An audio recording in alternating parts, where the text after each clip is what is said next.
आज मुगाच्या डाळीपासून आपण खूप हलका फुलका आणि मस्त असा टेस्टी नाश्ता बनवतो आहे। यासाठी मी पाऊण कप इथे मुगाची डाळ घेतली आहे। ही डाळ 2 ते 3 वेळा स्वच्छ धुवून घ्यायची आहे आणि यानंतर ही 2 ते 3 तासासाठी भिजत घालायची आहे। तर इथे मी 3 तास भिजत घातली होती। 3 तासानंतर डाळ छान सॉफ्ट झाली। आता इथे मी पाव कप रवा घेतला आहे, जाड रवा घेतला आहे। यामध्ये पाव कप दही घालायचं आहे, 2 चमचे पाणी घातलं आहे आणि हे मिक्स करूया। आता हा रवा आपण बाजूला ठेवूया। डाळ वाटून घ्यायची आहे। डाळ वाटेपर्यंत रवा छान भिजेल। डाळ निथून मिक्सरच्या भांड्यामध्ये काढून घेते।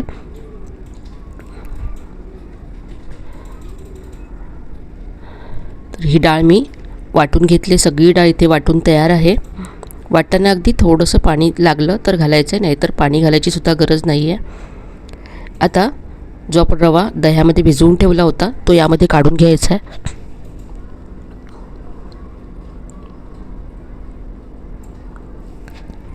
रवा आणि डाळीचं मिश्रण मिक्स करून घेतलं आहे आणि यानंतर हे आता आपल्याला चमच्याने 2 ते 3 मिनटं छान फेटून घ्यायचं आहे, ज्यामुळे पीठ हलकं होईल आणि रेसिपीसुद्धा त्यामुळे जाळीदार होईल। यानंतर यामध्ये बारीक चिरलेली हिरवी मिरची घातली आहे, अर्धा चमचा जिरं घातलं, थोडीशी कोथिंबीर घातली, 2 चमचे यामध्ये मी तेल घातलं, यामुळे नाश्ता छान आतपर्यंत सॉफ्ट होईल।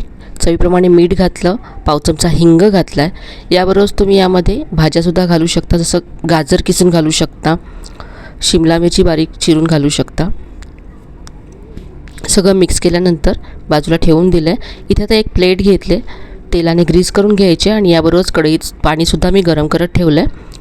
आता हे जे मिश्रण आहे त्याचा एकत्र मी नाश्ता बनवणार नाही आहे, तर यातलं अर्धं पीठ मी दुसऱ्या बाउलमध्ये काढून घेते।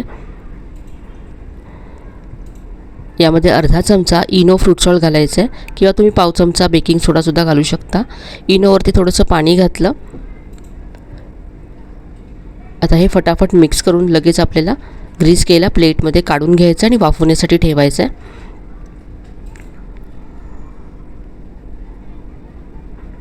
तर या मिश्रणामध्ये मी हळद घातलेली नाही आहे, तुम्हाला हवं तर तुम्ही चिमूटभर हळद घालू शकता। तर इथे कढईमध्ये पाणी गरम करत ठेवलं होतं, त्यामध्ये ही प्लेट ठेवले, वरून थोडीशी कोथिंबीर आणि चिली फ्लेक्स घातलेत, यामुळे ढोकळा दिसायला आणखी छान दिसेल। झाकण ठेवून आता 7 ते 8 मिनटं हा ढोकळा मी वाफवून घेतला आहे। ढोकळा तयार होईपर्यंत इथे मी चटणी तयार करते।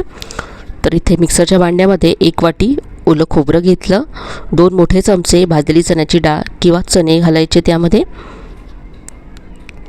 थोडीशी कोथिंबीर घातली, 2 हिरव्या मिरच्या घातल्या, थोडंसं आलं घातलं, थोडीशी चिंच घातले आंबटपणासाठी, तुम्ही लिंबाचा रस किंवा दहीसुद्धा घालू शकता, 2 चमचे। चवीप्रमाणे मीठ घालून ही चटणी मी वाटून घेतली। चटणी बाउलमध्ये काढून घेतले। यावरती आता एक फोडणी घालूया। 1 चमचा तेल गरम केलं, यामध्ये मोहरी, कढीपत्ता आणि 1 लाल मिरची घातली। तयार फोडणी चटणीवरती घालायची आहे। तर ही मस्त खमंग अशी आपली चटणी तयार झाली आहे। चटणी तयार आहे। आता आपण ढोकळा झाला आहे का पाहूया। तर इथे 7 ते 8 मिनटं झालेत आणि पाहू शकता ढोकळा अगदी मस्त असा शिजला गेला आहे। पहा, ही सुरी क्लीन आली आहे, म्हणजे ढोकळा आतपर्यंत छान शिजला गेला आहे। गॅस बंद करायचा आहे आणि ढोकळा पूर्ण थंड झाल्यानंतरच आपल्याला कट करायचा आहे। तर इथे ढोकळा पूर्ण थंड झाला आहे। खूपच साधी सोपी अशी कृती आहे आणि सगळं साहित्य आपल्या घरी नेहमी उपलब्ध असतं।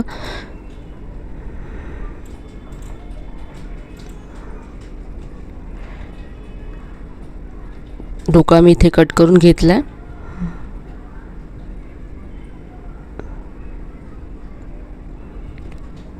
यावरती घालण्यासाठी मी फोडणीसुद्धा तयार केली। तर पहा, अगदी मस्त असा ढोकळा तयार झाला आहे। आता यावरती मी फोडणी घालते। फोडणीमध्ये मी मोहरी, जिरं, सफेद तीळ, कढीपत्ता आणि लाल मिरच्या घातल्यात। तुम्हाला जर थोडासा गोडसर ढोकळा आवडत असेल तर फोडणीमध्ये तुम्ही पाव कप पाणी आणि थोडंसं साखर घालू शकता। तर पहा, मस्त असा हलका फुलका सॉफ्ट ढोकळा तयार झाला आहे।